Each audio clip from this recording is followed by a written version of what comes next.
essa Justiça Eleitoral se preparou. Nós já sabemos como são os mecanismos. Nós já sabemos agora quais as provas rápidas devem ser obtidas. E parabenizo o eminente ministro relator pelo detalhado trabalho realizado.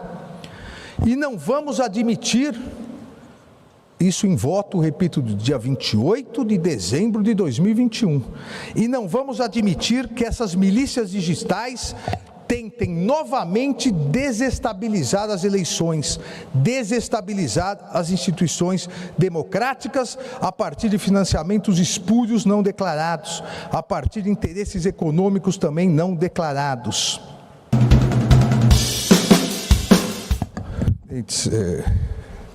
Colegas, eu também juntarei voto por escrito. Eu vou fazer um resumo, espero sucinto, do meu voto em relação às diversas preliminares já suscitadas pela defesa. Eu acompanho integralmente o voto do eminente relator, por suas razões, hoje reforçadas tanto pela eminente ministra Carmen Lúcia, quanto pelo ministro Cássio Nunes Marques. Assim, rejeito as preliminares suscitadas. No mérito, isso já foi relembrado várias vezes, mas só a fim de facilitar o encadeamento do raciocínio, o objeto da presente AISE consiste na acusação de ocorrência de abuso do poder político, uso indevido dos meios de comunicação, e essa diversidade é importante, e a partir disso a prática de conduta vedada realizadas pelo então presidente Jair Messias Bolsonaro, pré-candidato à época à reeleição, na reunião ocorrida em 18 de julho de 2022 no Palácio da Alvorada.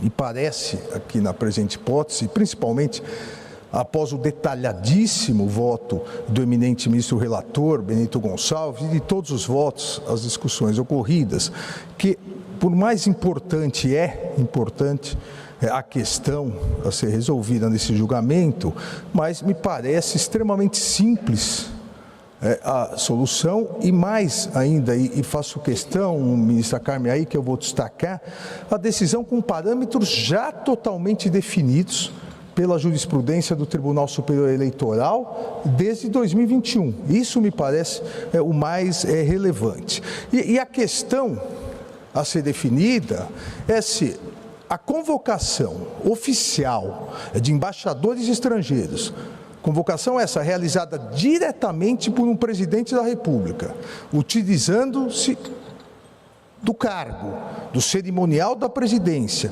presidente da República, pré-candidato à reeleição, uma convocação ocorrida há menos de 2 meses e meio do primeiro turno das eleições presidenciais, com a utilização de recursos públicos, Palácio da Alvorada, toda a infraestrutura da presidência, inclusive transmissão ao vivo pelo canal oficial, a TV Brasil. Se essa convocação para a realização de longa exposição, ou como aqui várias vezes foi denominado, um monólogo, com fartos ataques ao sistema eleitoral, à justiça eleitoral e seus membros, com a utilização flagrante, como será demonstrado, de desinformação e notícias fraudulentas, replicadas pelas redes sociais do investigado e de seus apoiadores, com claro sentido de destruir a credibilidade do sistema eletrônico de votação e com a finalidade de influenciar e convencer o eleitor de que estaria sendo vítima de uma grande conspiração do Poder Judiciário para fraudar as eleições presidenciais em 2022, se essa situação faz parte da atribuição constitucional do chefe de Estado, que é o presidente da República, se faz parte da sua atribuição constitucional de ter relações exteriores com os demais países, ou, no dizer da defesa, é um mero diálogo institucional, ou se essa situação descrita, se isso constitui abuso do poder político e dos meios de comunicação e prática de conduta vedada pela legislação eleitoral. E a resposta que a Justiça Eleitoral, principalmente esse Tribunal Superior Eleitoral, dará a essa questão, eu tenho absoluta certeza que essa resposta confirmará nossa fé na democracia, nossa fé no Estado de Direito e nosso grau, enquanto Poder Judiciário, de repulsa ao degradante populismo renascido a partir das chamas dos discursos de ódio, dos discursos antidemocráticos, dos discursos que propagam infame desinformação produzida e a partir da produção divulgada por verdadeiros milicianos digitais em todo o mundo. Se esse viés autoritário e extremista é o que nós queremos para a nossa democracia, ou se vamos reafirmar a fé na democracia e no Estado de Direito brasileiro. E digo que a resposta que a Justiça Eleitoral, o Tribunal Superior Eleitoral, dará a essa questão, confirmará nossa fé na democracia, no Estado de Direito, porque, e aqui chamo a atenção, diferentemente do que se pretendeu divulgar nos últimos dias, nas últimas semanas, principalmente pelas redes sociais, o Tribunal Superior Eleitoral em nada está inovando. O Tribunal Superior Eleitoral está reiterando, e isso ficará demonstrado novamente no meu voto, como já ficou nos votos anteriores, mas o Tribunal Superior Eleitoral em nada está inovando, simplesmente está reiterando seu posicionamento consubstanciado em julgamentos de inúmeras AIGs, e principalmente de duas AIGs que foram julgadas em conjunto, e de um recurso ordinário no dia 28 de outubro de 2021, onde se reforçou, e o tribunal fez questão de salientar isso, se reforçou a proteção à democracia, a proteção e defesa de eleições livres, a confirmação da essencialidade das instituições, e a Justiça Eleitoral avisou a todos os participantes das eleições que ocorreriam no ano seguinte, que não admitiria extremismo criminoso e atentatório aos poderes de Estado, que não admitiria notícias fraudulentas, desinformação, a título de tentar enganar os eleitores sobre fraudes às eleições, sobre o sistema eleitoral. Isso em 2 acórdãos, em decisões do dia 28 de outubro de 2021, isso ficou pacificado e como um alerta para se evitar exatamente o que estamos fazendo hoje, nesses dias. Se evitar que o descumprimento do que já era pacífico gerasse a inelegibilidade daqueles que insistissem em praticar esses ilícitos eleitorais. Nenhum pré-candidato, nenhum candidato, e especialmente o investigado nessa AIGE, Jair Messias Bolsonaro, poderia alegar desconhecimento sobre o posicionamento desta Corte Eleitoral das principais premissas que deveriam ser observadas, em observância também à Constituição e à legislação para as eleições de 2022. E digo isso porque nas AIGes julgadas no dia 28 de outubro, o investigado era o mesmo investigado na presente AIGe. A época, então, presidente, hoje ex-presidente Jair Messias Bolsonaro. Então, não há como se alegar desconhecimento do que seria abuso do poder político, do que seria abuso nos meios, abuso e uso indevido dos meios de comunicação, porque a Corte já havia definido isso.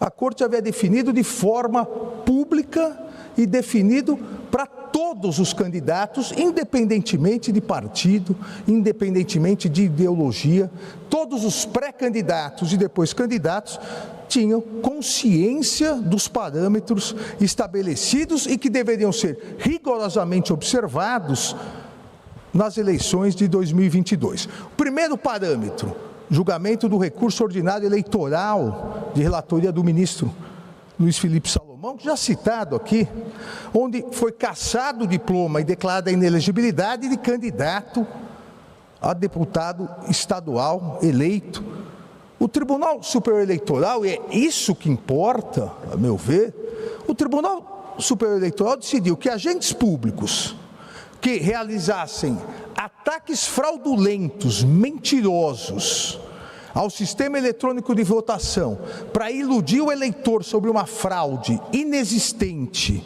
disseminando essa desinformação, gerando incertezas sobre a lisura do pleito em benefício eleitoral, que isso consistiria abuso do poder político. E isso geraria cassação e inelegibilidade. Vejam, a definição foi feita. A definição do fato que levaria a cassação e inelegibilidade já estava prevista desde 2021, quando o agente público, qualquer que fosse, se utilizasse da sua prerrogativa para tal propósito, para indevidamente usar os meios de comunicação, inclusive as redes sociais. Então, o Tribunal Superior Eleitoral, e esse é o segundo ponto, fixou também, e aí nas AIGES, também de relatoria do então corregedor, ministro Luiz Felipe Salomão, fixou nas AIGES que a internet, incluídas as aplicações tecnológicas de mensagens instantâneas, todas as redes, inclusive, aqui se refere ao WhatsApp, enquadrariam-se no conceito de veículos ou meios de comunicação social, a que alude o artigo 22 da Lei Complementar 64. Ou seja, nenhum candidato, nenhum pré-candidato, e principalmente o investigado na presente AIGE, porque era um investigado nas AIGES, ninguém poderia alegar surpresa, porque já estava definido o que seria o abuso nos meios de comunicação, incluindo as redes sociais, e já estava definido que seria abuso do poder político se utilizar do cargo para falsamente, de forma mentirosa, acusar de fraude o sistema eleitoral.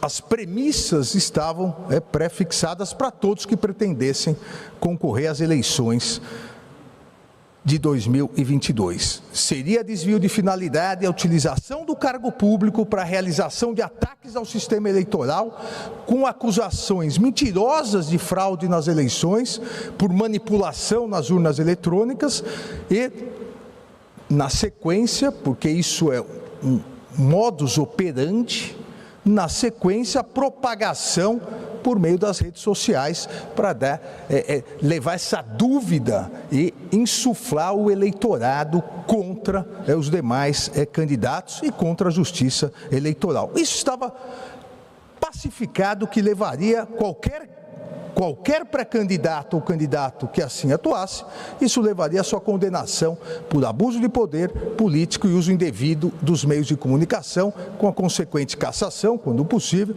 e o registro e a inelegibilidade.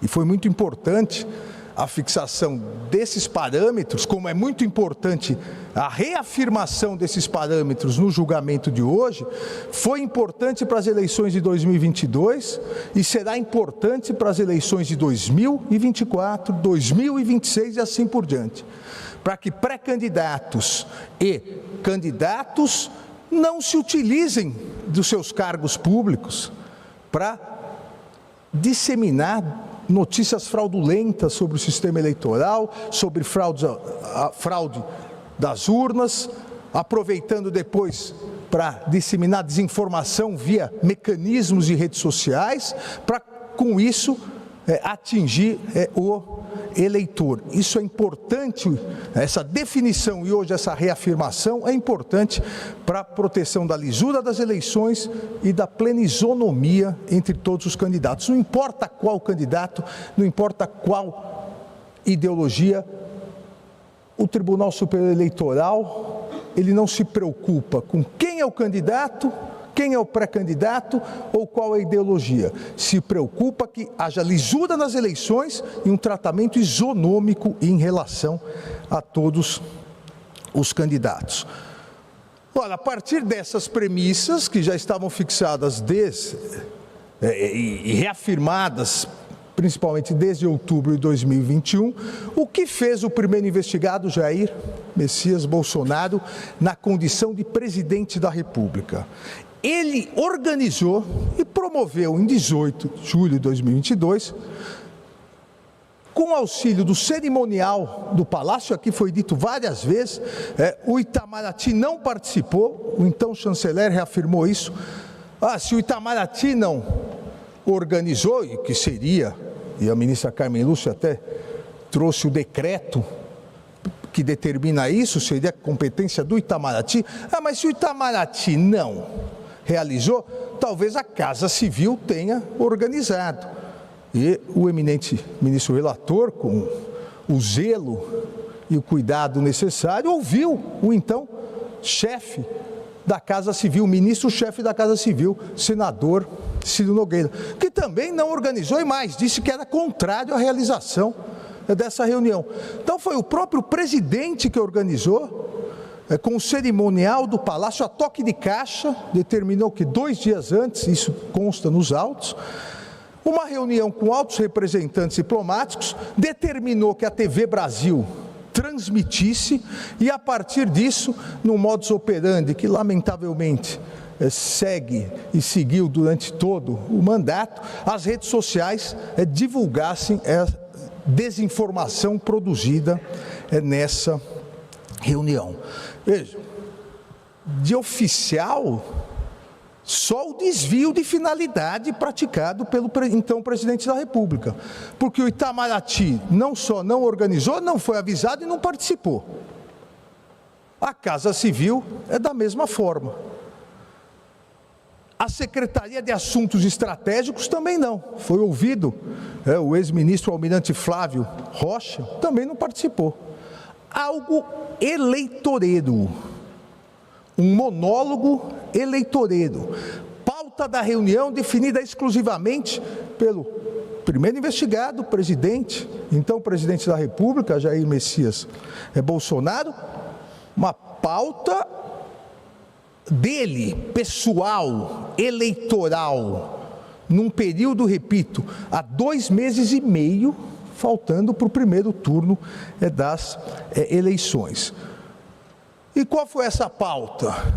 Essa pauta foi instigar o seu eleitorado e eleitores indecisos, instigar contra o sistema eleitoral, contra a justiça eleitoral, contra as urnas eletrônicas. Quando se coloca que o público-alvo eram embaixadores, representantes diplomáticos, que não votam, ora, isso ou é hipocrisia ou é ingenuidade. Na verdade, todo mise-en-scène, toda a produção foi feita para que a TV Brasil divulgasse, mas mais do que isso, para que a máquina existente de desinformação nas redes sociais multiplicasse essa desinformação, para que chegasse diretamente ao eleitorado, como chegou, e nos autos se coloca isso, quantos twitters, quantos e as demais redes, pessoal e dos seus apoiadores, seguindo um procedimento aqui que já havia sido identificado em várias outras oportunidades. E isso foi bem destacado também no parecer que deixo de ler pela celeridade do vice-procurador-geral da República, o professor Paulo Gonet. Ora, diz a defesa que isso foi no exercício das competências constitucionais de representação diplomática que tem o chefe de Estado, num diálogo institucional. O presidente da República, no presidencialismo, sabemos todos, é o chefe diplomático do país. É a ele realmente que compete, dentro das suas competências constitucionais, as relações exteriores com os demais países. Isso desde da Constituição norte-americana de 1787, a qual o Brasil, desde 1891, iríamos aderir ao sistema tripartite de poder com presidencialismo. Então, no Brasil republicano, não há dúvida sobre isso. É que a diplomacia deve ser feita pelo chefe do poder executivo, pelo presidente da República, com auxílio, logicamente, do seu ministro das Relações Exteriores, do Itamaraty, mas faz parte, e não há dúvida aqui, que faz parte das funções presidenciais. O presidente é realmente o chefe das relações exteriores dentro da múltipla chefia que existe no presidencialismo. Agora, a liderança do presidente no presidencialismo em matéria de política externa, ela tem uma finalidade. E a finalidade, aqui é importante destacar, são dois setores complementares. A formulação da política externa e a condução do relacionamento com os diversos países, inclusive os embaixadores. Ora, basta assistir o vídeo, basta ler a transcrição da reunião para ver que nenhuma dessas funções relacionadas à condução da política externa foi realizada nessa reunião. Basta analisar o vídeo, basta depois, poderiam ter sido como dois embaixadores, até publicaram nota depois de repulsa, para verificar que o desvio de finalidade é patente, foi patente.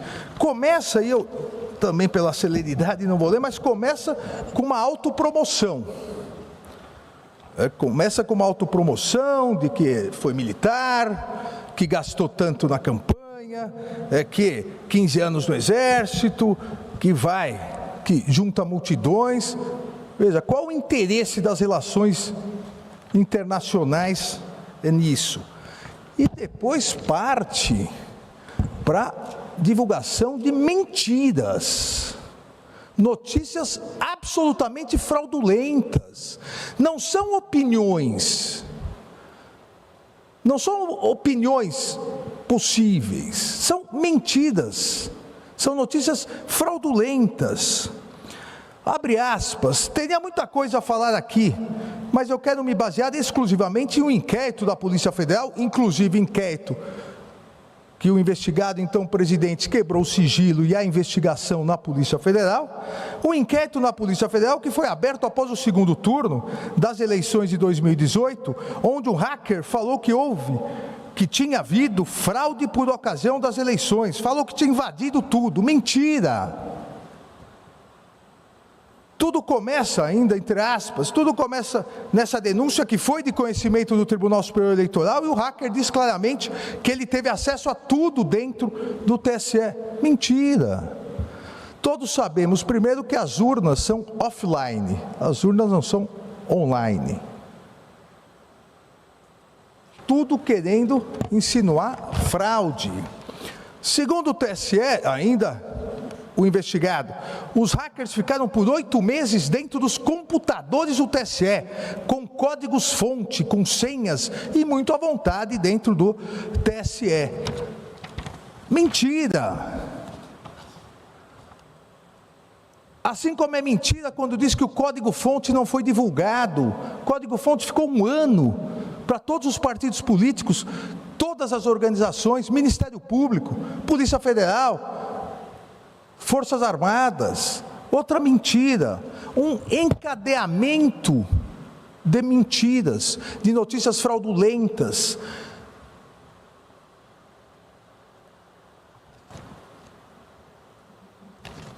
Ainda outra, o que é comum, né? Isso entre aspas. O que é comum, né? Acontecer em alguns países do mundo é o chefe do executivo conspirar para conseguir uma reeleição. Estamos fazendo exatamente o contrário aqui. acusando o TSE de conspirar contra a sua reeleição. Tudo que eu falo aqui ou é conclusão da PF ou é diretamente informações prestadas pelo TSE. Mentira! Entre aspas ainda, não é um sistema confiável porque ele é inauditável. É impossível fazer uma auditoria em eleições aqui no Brasil. Mentira! Uma série de informações mentirosas, notícias fraudulentas, mas qual o objetivo? O objetivo era simplesmente, vamos dizer, desopilar. O presidente acordou nervoso um dia, quis desopilar o seu fígado, e aí vamos atacar. Quem vamos atacar? O Tribunal Superior Eleitoral. O Supremo ficou na outra semana, o ataque, o ministro Alexandre foi nas 3 anteriores, então vamos agora no Tribunal Superior Eleitoral e nas urnas eletrônicas. Mas não foi isso. Um encadeamento, uma produção cinematográfica com a TV Brasil, com vídeos das reuniões, para imediatamente, em tempo real e na sequência até a eleição, as redes sociais bombardearem os eleitores com essa desinformação no sentido de angariar mais votos, angariar mais eleitores com esse discurso absolutamente mentiroso e radical. Não há aqui, com todo respeito às posições em contrário, não há aqui nada de liberdade de expressão. Não há nada, um presidente da República, ao mentirosamente dizer que há fraudes nas eleições, inclusive na que ele ganhou, e aí, ao ser indagado, diz, mas eu ganharia no primeiro turno, e ao ser oficiado pelo então presidente do Tribunal Superior Eleitoral, o ministro Luiz Roberto Barroso, para apresentar provas sobre a fraude, obviamente não as apresentou porque elas não existem. O presidente da República que ataca a justiça eleitoral, ataca a lisura do sistema eleitoral que o elege há 40 anos, isso não é exercício de liberdade de expressão. Isso é conduta vedada. E ao fazer isso, utilizando-se do cargo de presidente da República, do dinheiro público, da estrutura do Palácio da Alvorada, da TV pública, é abuso de poder. E ao preparar tudo isso para imediatamente bombardear o eleitorado via redes sociais, uso indevido dos meios de comunicação. Tudo absolutamente interligado, tudo seguindo um modus operandi realizado já em outras oportunidades, inclusive discutidas aqui no Tribunal Superior Eleitoral e no Supremo Tribunal Federal. E vejam, não me parece que haja nenhuma dúvida que essa reunião atentou contra a Justiça Eleitoral. Tanto que o Tribunal Superior Eleitoral, por unanimidade, em fevereiro, o Tribunal Superior Eleitoral referendou e manteve a decisão que entendeu que essa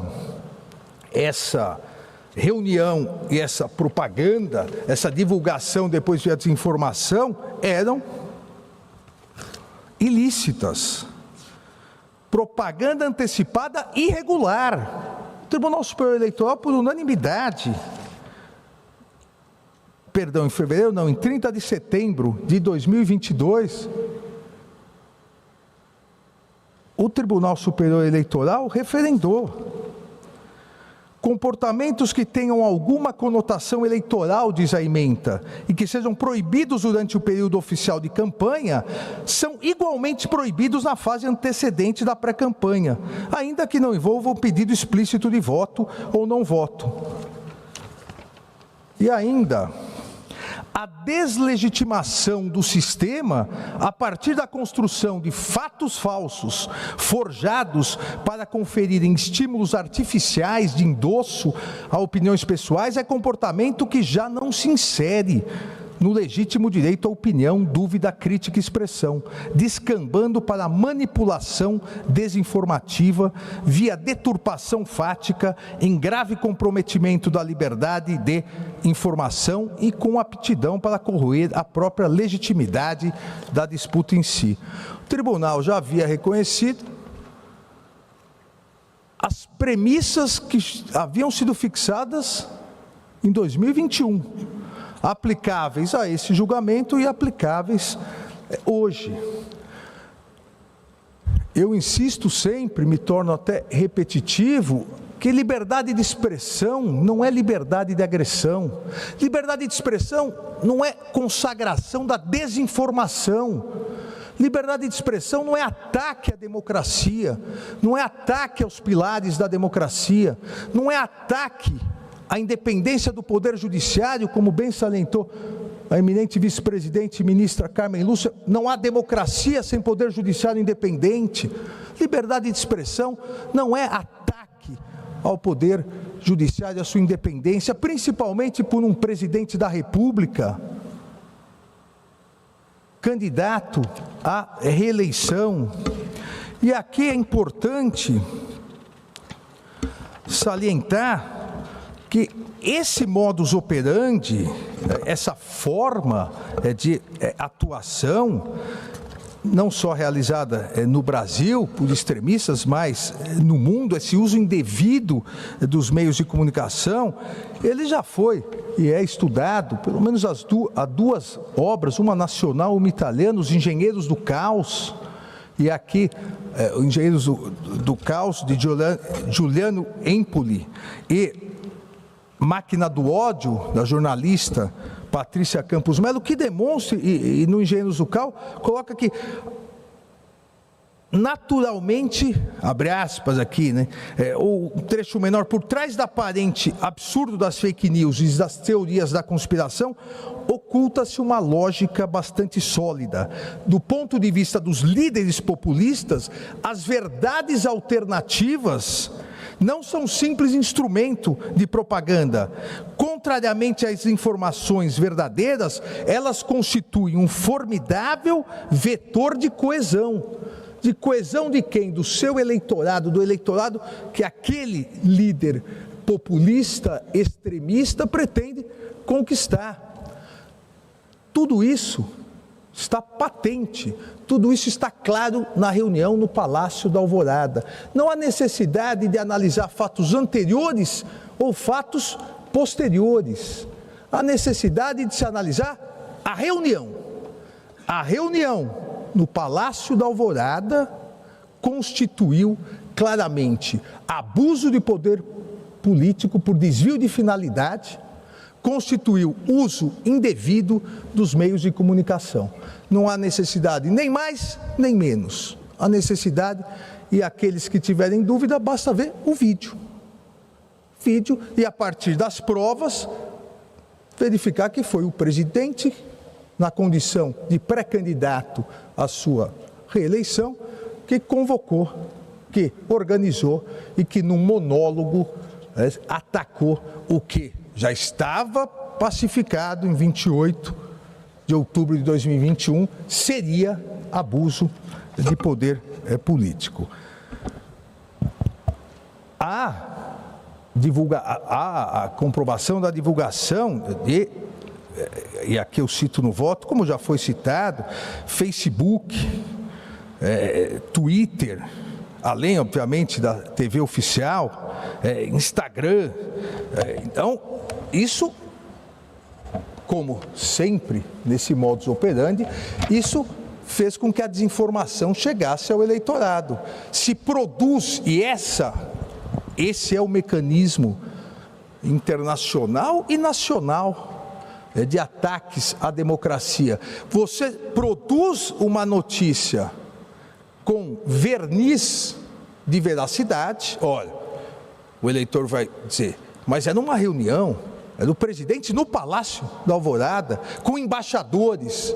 Você produz uma notícia fraudulenta, com verniz de veracidade, e você usa a sua máquina nas redes sociais para divulgar como se isso verdade fosse e atingir as suas finalidades eleitorais.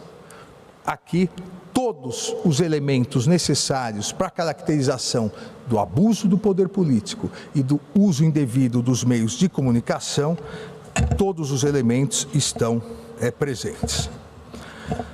Eu quero encerrar aqui ressaltando e reafirmando novamente, e me parece, repito, o mais importante, que é inadmissível qualquer alegação de insegurança jurídica, de surpresa ou desconhecimento da ilicitude da conduta por parte do investigado. E saliento porque expressamente, além do próprio acórdão do Tribunal Superior Eleitoral, nas AIGES e no recurso ordinário, no dia 28 de outubro de 2022, eu, no meu voto oral, alertei, como outros ministros fizeram, desse plenário, quais seriam as consequências de uma conduta dessa forma. À época, eu disse, a justiça eleitoral, como toda justiça, pode ser cega, mas não é tola. A justiça é cega, mas não é tola. Nós não podemos insistir à época, e continuo insistindo agora, nós não podemos criar de forma alguma o precedente avestruz. Todo mundo sabe o que ocorreu, todo mundo sabe o mecanismo utilizado para a obtenção de votos, só que todos escondem a cabeça embaixo da terra. Nós não podemos, disse eu à época e repito aqui, nós não podemos aqui confundir a neutralidade da justiça, o que tradicionalmente se configura com a frase "a justiça é cega", com tolice. E repetir, a justiça eleitoral, como toda justiça, não é tola. É muito importante, salientei à época, que o julgamento criasse o precedente para impedir a disseminação do ódio, a disseminação da desinformação, da conspiração, do ataque à justiça eleitoral, a desinformação para enganar o eleitor, porque ao se enganar o eleitor, se atenta contra uma das garantias da democracia, que é a liberdade do voto. O eleitor, ele deve ter todo tipo de informação verdadeira para escolher os seus candidatos. Ele não pode ser bombardeado com notícias fraudulentas, com desinformação. E concluir, à época, a justiça aprendeu, a justiça fez a sua lição de casa. Essa justiça eleitoral se preparou. Nós já sabemos como são os mecanismos, nós já sabemos agora quais as provas rápidas devem ser obtidas, e parabenizo o eminente ministro relator pelo detalhado trabalho realizado.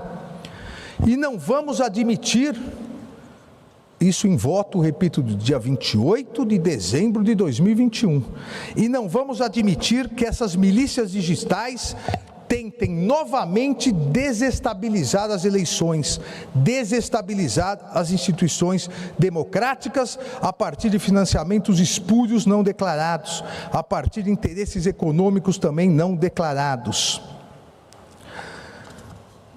À época, pelo lapso temporal e pela falta das provas juntadas, o Tribunal Superior Eleitoral, que analisa os fatos juntados e as provas, o Tribunal Superior Eleitoral julgou improcedente a AIGE, mas salientei que a Justiça Eleitoral aprendeu o modus operandi e que isso seria combatido nas eleições de 2022.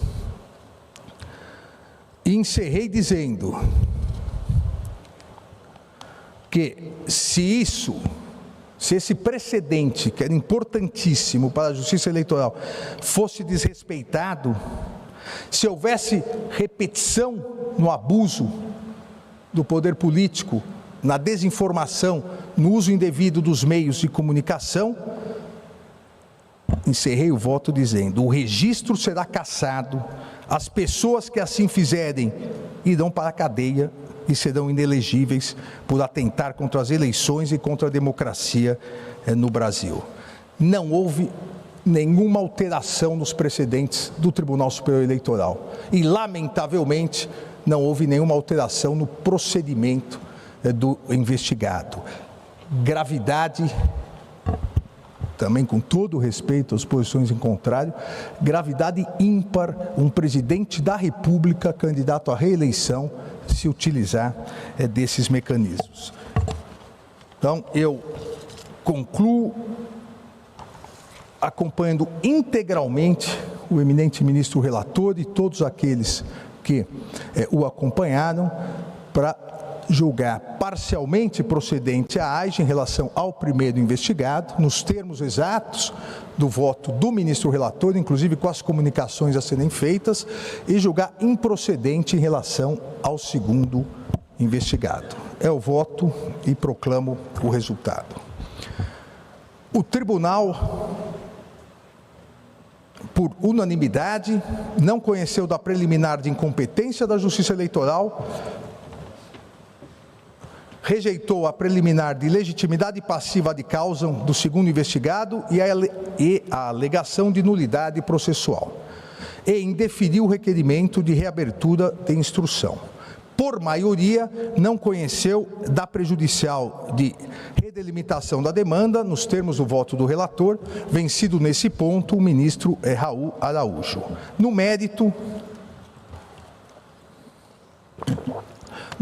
também por maioria, julgou parcialmente procedente o pedido para condenar o primeiro investigado, Jair Messias Bolsonaro, pela prática de abuso de poder político e pelo uso indevido de meios de comunicação nas eleições de 2022 e declarar sua inelegibilidade por 8 anos seguintes ao pleito de 2022, deixando de aplicar a cassação do registro de candidatura dos investigados exclusivamente em virtude de a chapa beneficiária das condutas abusivas não ter sido eleita e deixando de declarar a inelegibilidade do segundo investigado, Walter Souza Braga Neto, em razão de não ter sido demonstrada sua responsabilidade para a consecução das práticas ilícitas comprovadas nos autos. Por fim, determinou a comunicação imediata, nos termos do voto do relator, à Secretaria da Corregedoria Geral Eleitoral, para que, independentemente da publicação do acórdão, promova a devida anotação do histórico de Jair Messias Bolsonaro no cadastro eleitoral da hipótese de restrição à sua capacidade eleitoral passiva. À Procuradoria-Geral da República para análise de eventuais providências na esfera penal. Ao Tribunal de Contas da União, considerando-se o comprovado emprego de bens e recursos públicos na preparação do evento em que se consumou o desvio de finalidade eleitoreira. E a mim, na condição de relator do STF, dos inquéritos 4878 e 4879, ao ministro Luiz Fux, na condição de relator da petição 10477, para a ciência e providências que entenderem cabíveis nos termos do voto do relator. Vencidos os ministros Raul Araújo e Nunes Marques, vencidos, na verdade, parcialmente, em relação à condenação do primeiro investigado. Em relação ao segundo investigado, houve unanimidade.